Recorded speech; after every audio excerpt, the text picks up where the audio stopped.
Different comforter. சரியா?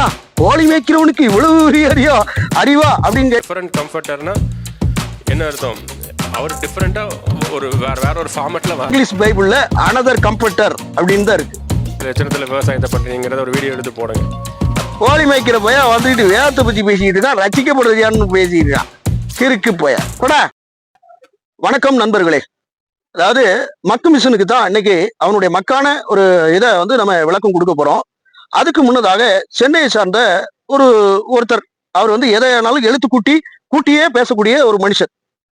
அப்படியே அதாவது அவருடைய மனைவிக்கு வந்து என்னன்னு கேட்டீங்கன்னா பொடுகா இருந்திருக்கு, பேனா இருந்திருக்கு. அப்ப பேனா இருக்கும் பொழுது, ஏங்க நாட்டு மருந்து கடைகளையாவது, அண்ணாச்சி கடைகளையாவது, நாட்டார் கடையிலையாவது அரக்கு இருந்தா வாங்கிட்டு வாங்க அப்படின்னு சொல்லி 20 ரூபா கொடுத்து விட்டாங்களாம். இவன் நேரா போயிட்டு, நாட்டார அரக்கு இருக்கா அப்படின்னு கேட்ட உடனே, யாரை பார்த்து அரக்கு இருக்குங்க, இல்ல நான் யாரு தெரியுமா, திருவள்ளுவத்துல ஆலங்குளம் அவ்வளவு பார்த்துக்க கிறுக்குன்னு மக்கு மிஷன் மாதிரி நான் கிறுக்குன்னு நினைச்சல, என்னல எப்படி பேச அப்படின்னு சொல்லி இது பண்ண ஆரம்பிச்சாரா. அப்படி கிறுக்குத்தனமான ஒரு காரியத்தை மக்கு மிஷன் சொல்லிருக்கலாம். என்னங்கிறத ஒன் பை ஒன்னா நம்ம கேட்க போறோம். வாங்க வீடியோக்குள் போலாம். வாசிக்கணும், அதன்படி தியானிக்க வேண்டும். அதே வேளையில ஒழுங்கான ஒரு படிப்பினை இருக்க வேண்டும். சரிங்களா? ஒரு ரோஸ் பண்றோம் அப்படின்னா, ஒரு ஊழியக்காரர் நான் வந்து ரோஸ் பண்றேன். இந்த நபர் வந்து என்ன சொல்லுகிறார் என்றால், யூடியூப்ல வந்து ஊழியம் பண்ணுகிறவர்களாம் அந்த ஊழியக்காரர்களே கிடையாதாம், இவர் போய் திரு பிரசங்கம் பண்ணுகிறாராம். நான் என்னமோ சொல்லியிருக்கேன், என்னமோ பதில் சொல்லியிருக்கேன். அப்ப இவன் இறக்கிருக்கு தானே, நீங்களே பார்த்திருப்பீங்க மக்களே. என்னன்னு கேட்டீங்கன்னா, நான் வந்து ரோசிங் கிறிஸ்டியானிட்டிக்கு ஒரு வீடியோ பதிவு ஒன்றே போட்டிருந்தேன். அதுவும் அவன் லைவ்ல வந்து எப்படின்னு கேட்டீங்கன்னா, ரொம்ப நாள் ஆயிடுச்சு அவ்வளோ படிச்சு. ஸோ ஓகே, அட்லீஸ்ட் இப்படியாவது நம்ம உருப்படியா, நான் ரொம்ப நாள் ஆச்சு படிச்சு, பைபிளை படிச்சு, இப்போ வந்து 2 புத்தகம் படிக்கிறேன், எனக்கு இதா இருக்கு வைக்கி, அட்லீஸ்ட் இப்படியாவது நம்ம உருப்படியா பைபிள் படிச்சிட மாட்டோமா அப்படின்னு ஒரு எண்ணம் வந்துருச்சு. அப்படியாவது நான் வழங்கிடுவேனா அப்படிங்கிற மாதிரி அவன் சொல்லியிருந்தான். சோ அந்த அடிப்படையில ஒரு கிறிஸ்துவனா இருந்தா அவன் வந்து ஒரு முன்மாதிரியான ஒரு காரியத்தை பண்ணணும். வேதத்துல தியானமா இருக்கணும். சங்கீதங்கள் 1:2 நம்ம வாசிக்கிறோம். கர்த்தருடைய வேதத்தில் பிரியமாய் இருந்து இரவும் பகலும் தியானிக்கிற மனுஷன் பாக்கியவான் அப்படின்னு எழுதப்பட்டிருக்கிறபடி நீ தியானமா இருக்கணும். சோ தியானமா இருந்தாதான் ஞானமா இருக்க முடியும் அப்படிங்கிற ரீதியில சொல்லிட்டு, அதே வேளையில 1 கொரிந்தியர் 9வது அதிகாரம் 16வது வசனத்துல ஹைலைட்டடான ஒரு விஷயம் அப்படின்னா, பவுல் சொல்லக்கூடிய வாச சுவிசேஷம் அறிவிக்காது இருந்தால் எனக்கு ஐயோ அப்படிங்கிறார், எனக்கு சாவுதான் அப்படின்னு சொல்றாரு. சோ அந்த அடிப்படையில நீ யார சொன்னாலும் வச்சாலும் நீ முதல்ல சுவிசேஷத்துல நிலைச்சிரு, அப்படி இரு இப்படி இருன்னு சொன்னதுக்கு இவன் வந்து எப்படின்னு கேட்டீங்கன்னா, யூடியூப்ல ஊழியம். யாரு யூடியூப்ல ஊழியம் பண்றா? ஓ, ரோஸ்டிங் வந்து ஊழியம் பண்ணுவானா? அவன் ஊழியக்காரர்களை பரியாசம் பண்ணுகிற அளவுக்கு இருக்கான். அவன் முன்மாதிரியான ஊழியத்தை செய்யறானா, சுவிசேஷம் அறிவிக்கிறானா அப்படின்னு சொன்னா கிடையாது. நான் வந்து அப்படி சொல்லவே இல்லை. அதாவது யூடியூப்ல பண்ணக்கூடிய ஊழியர்கள் எல்லாம் நான் குறை சொன்னேன்னு சொல்லியிருக்கிறேன். அப்போ உனக்கு மூளையில் குறைபாடு இருக்கிறது அப்படிங்கிற திட்டம் தெரியுதா? இந்த விஷயத்திலே தெரியுது. ஒரு விஷயத்த சொன்னா அதுக்கு ரிலேட்டடான ஒரு காரியங்கள் இருக்கணும். ஆனால் இவன் வந்து என்னன்னு கேட்டீங்கன்னா, அப்படியாவது மாம்ச பிரகாரமா நோஸ்கட் பண்ணலாம் அப்படின்னு நினைச்சா நானும் நோஸ்கட் பண்ணுவேன். சரியா? கோழி மேய்க்கிறவனுக்கு இவ்வளவு அறிவா அப்படின்னு கேட்டா அரக்கு இருக்கு அப்படின்னு சொல்லலாம். அந்த அளவுக்கு அறிவு கிடையாது, அவனுக்கு போதுமான அறிவு கிடையாது. சரி, மேல என்ன சொல்லலான்னு கேளுங்க. அதனால இதுதான் கிரிய உள்ள விசுவாசம் இப்படி காட்டுகிறார்கள் அல்லவா? இவர்கள் அத்தனை பேரும் அந்தி கிறிஸ்துவுக்கு ஊழியக்காரர்கள். இது என்னன்னு கேட்டீங்கன்னா, நான் வந்து சுவிசேஷமா போறேன், அப்படி போறதுனால வந்து இவனும் ஒரு அந்தி கிறிஸ்து அப்படின்னு ஒரு பெரிய குண்டா போடுவான் பாருங்க. யாருதான் அந்தி கிறிஸ்து அப்படின்னு தெரியல. இவனுக்கு மண்ட ஊரா வந்து அந்தி கிறிஸ்துனுடைய இதாகத்தான் தோன்றும் போல அப்படிங்கறத தெரியல. சரி, மேல சொல்றா சார். பூமியின் எல்லை எங்கும் உள்ளவர்களே என்னை நோக்கி பாருங்கள், அப்பொழுது ரட்சிக்கப்படுவீர்கள்.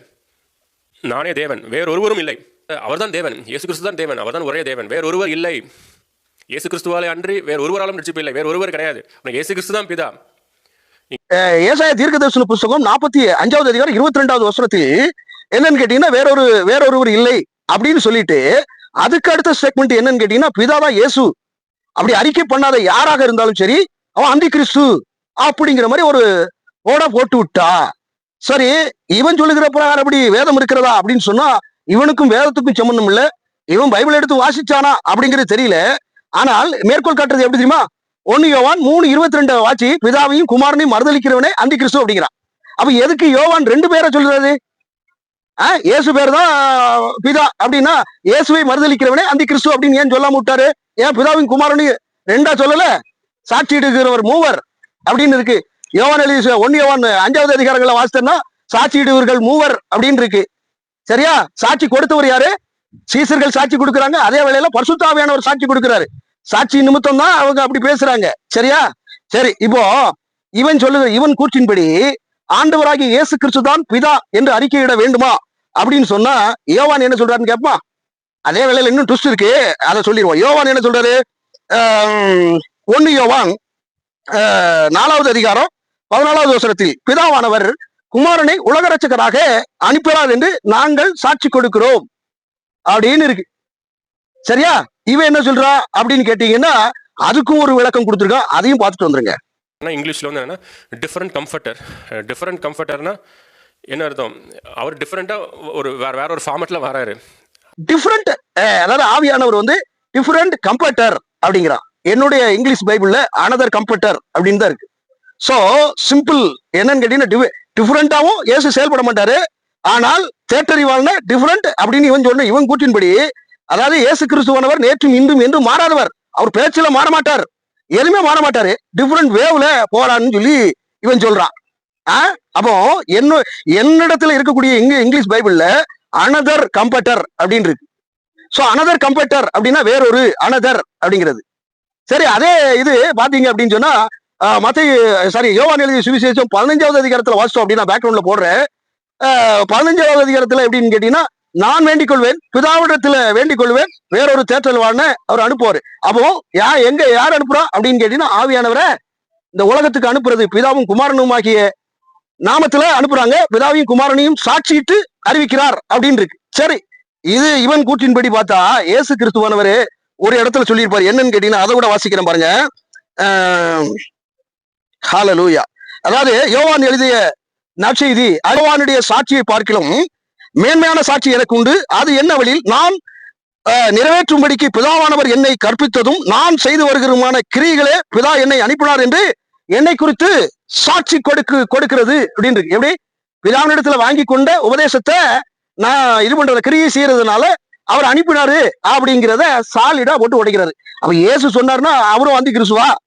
சரி, அடுத்த வசனம் என்ன சொல்றாரு அப்படின்னு கேட்டீங்கன்னா, அதை யோவான் எழுதிய சுவிசேஷம் 10:36 இப்படியாக சொல்லப்படுகிறது. எப்படின்னா, பிதாவினால் பரிசுத்தமாக்கப்பட்டும் உலகத்தில் அனுப்பப்பட்டும் இருக்கிற நான் என்னை தேவனுடைய குமாரன் என்று சொன்னதினாலே தேவதூசனம் சொன்னாய் என்று எப்படி சொல்லுவீங்க? நான் தான் தேவனுடைய குமாரன் சொன்னதுனால தேவதூசனம் பண்ணதாக அர்த்தமா அப்படின்னு கேட்கிறாங்க. அப்போ நான் என்னுடைய ஆண்டவராகிய இயேசு கிறிஸ்துவானவர் தேவனுடைய குமாரன் என்று சாட்சி கொடுக்கணும், தேவனுடைய குமாரன் தான் அப்படிங்கிறத சொல்லி எனக்கு போயிருக்கிறாரு. நீ யாரா சொல்றது? எவ்வளவு பெரிய மோசமான செயல் பாருங்க. சரி, அதே 1 யோவான் 4வது அதிகாரம் 15வது வசனத்துல பாருங்க. இதே யோவான் சொல்றாரு, இயேசுவானவர் தேவனுடைய குமாரன் என்று அறிக்கை பண்ணுகிறவன் எவனோ அவனில் தேவன் நிலைத்திருக்கிறார், அவனும் தேவனில் நிலைத்திருக்கிறான் அப்படின்னு இருக்கு. எப்படி? இயேசு கிறிஸ்துவ பிதான்னு அறிவிக்காம யோவானே சொல்றாரு, தேவனுடைய குமாரன் என்று அறிக்கை பண்ணுகிறவன் தேவனுக்குள் நிலைத்திருக்கிறான், அவரிலும் நிலைத்திருக்கிறார் அப்படின்னு எழுதப்பட்டிருக்குது. அப்போ இவன் வேற இயேசு கிறிஸ்து பிதா இல்ல அப்படின்னு எவன் வந்து ஊழியம் பண்ணி கொண்டு இருக்கிறானோ அத்தனை பேரும் அந்தி கிறிஸ்து இந்த மாதிரி இவன் கூற்றின்படி நடக்குமா? சரி, அடுத்தது என்ன சொல்றான்னு கேளுங்க. அதை சொல்லுகிறவனே ஃபர்ஸ்ட் ரட்சிக்கப்படல, சொல்லுகிறவனே ரட்சிக்கப்படாத இருக்கும்போது அவன் மூலமாக எப்படி 2000 பேர் ரட்சிக்கப்பட்டிருப்பார்கள்? அதாவது இவனுக்கு ரட்சிக்கவே படல அப்படின்னு சொல்றான் பாருங்க. எந்த வகையில் சொல்ற? யாரால் ரட்சிக்கப்படக்கூடும்? மனுஷனால் கூடாதவைகள் தேவனால் கூடும் அப்படின்னு இருக்கு. தேவனால் கூடுகிற விஷயத்தை எனக்கும் ஆண்டவருக்குமான செயல்பாடாக இருக்கிறது. ரட்சிப்பு கர்த்தருடையதாக இருக்கிறது. நான் ரட்சிக்கப்படல அப்படின்னா நான் சுவிசேஷம் எப்படி அறிவிக்க முடியும்? சுவிசேஷம் பிரசங்கிக்காவிட்டால் எனக்கு ஐயோ அப்படின்னு இருக்கு. அப்படியானால் நீங்கள் என்ன புடுங்கிட்டு இருக்கீங்கன்னு கேக்குறேன். ஏண்டா கொஞ்சோல முடிய வச்சுக்கிட்டு மூளையும் கொஞ்சோல வச்சுக்கிட்டு ஒண்ணு சொன்னா நீ ஒண்ணு சொல்லுவியா? இது எப்படி தெரியுமா இருக்கு? கிறுக்குத்தனமா இருக்குடா, பாசையே கிறுக்குத்தனமா இருக்கு அப்படிங்கிறது அர்த்தம். பிறரை ரட்சிக்கப்பட்டான், ரட்சிக்கப்படவில்லை அப்படிங்கிறது என்ன அர்த்தத்துல இருக்கு? அவன் சுவாபத்துல இருக்கு. சரியா? அவனுடைய குணநலங்கள்ல இருக்கு. அவன் தான் ரட்சிக்கப்பட்டவன் அப்படிங்கிறது அர்த்தம். அதே வேளையில ரோமருக்கு எழுதிய நிருபம் 9வது அதிகாரங்கள்ல வாசிங்க. மரித்தோர் இருந்து உயிர் திறந்தார் என்றால் இதயத்துல ரட்சிப்படைவீங்க அப்படின்னு அந்த வசனத்தையும் காமிக்கிறேன். அதே போல ஒரே பேரான குமாரனை 3:16 யோவான் 3:16 ஒரே பேரான குமாரனை விசுவாசிக்கிறவன் எவனோ அவன் கெட்டு போகாமல் நித்திய ஜீவனை அடையும்படிக்கு அவரை தந்துள்ளி இவ்வளவாய் உலகத்தில் அன்பு கொண்டார். அதே வேளையில 1 யோவான் 4வது அதிகாரத்துல பாத்தீங்க அப்படின்னா அவரை தந்துறதுனாலே பிதாவினுடைய அன்பு இவ்வளவாய் பெருசா இருக்கிறது அப்படின்னு யோவான் சொல்றது. சோ இவ்வளவு காரியங்கள் சொல்லும் பொழுது நான் எப்படி அறிக்கையிட வேண்டும்? பிப்ளிக்கலா எனக்கு என்ன சொல்ல, என்ன டீம்ஸ் அண்ட் கண்டிஷன் கொடுக்கப்படுகிறதோ அதன் அடிப்படையில் சொல்ல முடியும். சோ நான் எப்படி ரசிக்கப்படுறேன்? மருத்துவ உயிர் தெழுந்தார் அப்படின்னு சொன்னா நான் ரசிக்கப்படுறேன். பிதாவையும் நான் ஏற்றுக்கொள்றேன், குமாரனையும் இது பண்றேன், வைக்கிறேன், விசுவாசிக்கிறேன். சோ இந்த மூவரும் 3 ஆள் தத்துவ நிலையிலே செயல்படுறார். சரியா? ஒன்றான மெய் தேவனாகிய உம்மையும் பிதாவையும் நீர் அனுப்புறவாகிய இயேசு கிறிஸ்துவை விசுவாசிப்பதே நித்திய ஜீவன். சோ 2 பேரும் இது பண்ணணும், வைக்கணும். சரியா? அதுக்கு அடுத்த செக்மெண்ட், அப்பா பிதாவே கெர்சமனே தோட்டத்துல இது பண்ணார், வச்சாரு. எப்படி? கெர்சமனே தோட்டத்துல நின்னுட்டு இந்த பாத்திரம் நீங்க கூடுமானால் நீங்கட்டும், ஆனால் உம்முடைய சுத்தமே ஆக கடவுது அப்படின்னு சொன்னாரு. அதுக்கு அடுத்த ஸ்டேட்மெண்ட், அவரே பிதாவாக இருந்தால் என் தேவனே ஏன் என்னை கைவிட்டீர் அப்படின்னு சொல்லி பிதா மறைந்ததற்கு நிமித்தமாக ஏன் அவர் அப்படி கூச்சலிட வேண்டும்? சரியா? இவர்கள் அதாவது எப்படின்னு கேட்டீங்கன்னா, எல்லாரும் சிலுவையில அறியப்படும் பொழுது பிதாவே இவர்கள் செய்கிறது இன்னதென்று அறியாதிருக்கிறார்களே, இவர்களை மன்னியும் அப்படின்னு சொன்னாரு. மக்கள் சொன்னாங்க, இவரை பலி இது பண்றதுனால 7 பலி எனக்கு வரட்டும் அப்படின்னு சொன்னா, ஆண்டவராகிய இயேசு கிறிஸ்துவானவர் என்ன சொன்னாரு? இவர்கள் செய்கிறது இன்னதென்று அறியாதிருக்கிறார்களே, இவர்களை மன்னியும் அப்படின்னாரு. நான் பிதாவிடத்துக்கு வந்தேன், பிதாவிடத்துக்கு போகிறேன் அப்படின்னு சொன்ன பிறகு பிதாவினுடைய வலது வருஷத்தில் உட்கார போறேன் அப்படின்ட்டு ஜெயங்கொள்ளுகிறவன் எவனோ நானும் அதே வலது வருஷத்தில் கொண்டு நுப்பாட்டுவேன் அப்படின்னு. பிதாவின் இடத்துல வாசஸ்தலங்கள் அநேகம் உண்டு, நான் போகிறேன். சரியா? நான் போகிறேன், உங்களுக்கு ஒரு வாசஸ்தலத்தை ஏற்படுத்தி திரும்ப உங்களை கூட்டி சேர்ப்ப அப்படின்னு சொல்லி 2ஆம் வருகை குறித்து இருக்கிறதாக இருக்கிறது.